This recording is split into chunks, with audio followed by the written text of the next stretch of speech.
हेडलाईनचे प्रस्तुतकर्ता आहेत रामबंधू लोणचं. आता प्रत्येक जण जिंकेल.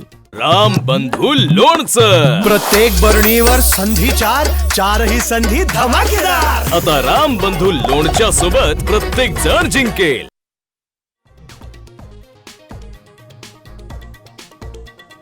शेतकरी कर्जमाफीवरून बच्चू कडू आक्रमक. 2 दिवसांपासून नागपूर महामार्ग रोखला. बच्चू कडूंशी चर्चेसाठी राज्यमंत्री आशिष जयस्वाल आणि पंकज भोयर आंदोलन स्थळी जाणार.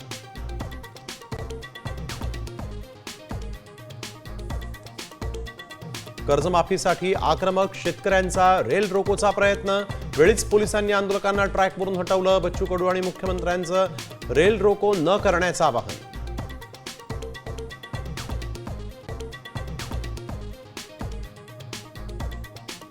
बच्चू कडूंना अर्बन नक्षलवादी ठरवण्याचा प्रयत्न होतोय. संजय राऊत यांचा गंभीर आरोप. तर आमचं सरकार ठाकरेंच्या हुकुमशाहीसारखं नाही, बावनकुळेंचा पलटवार.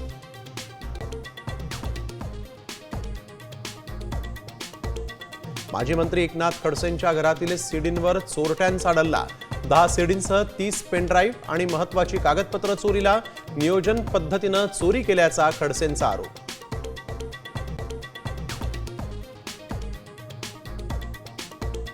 राज्यात लवकरच स्थानिक स्वराज्य संस्थांच्या निवडणुकांचं बिगुल वाजणार.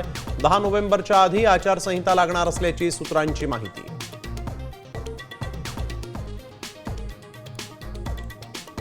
मनपा निवडणुकीत ज्येष्ठांना विश्रांती, तरुणाईला संधी. उद्धव ठाकरेंचा मोठा निर्णय. मुंबईत सुमारे 70% नवे चेहरे मैदानात उतरवणार.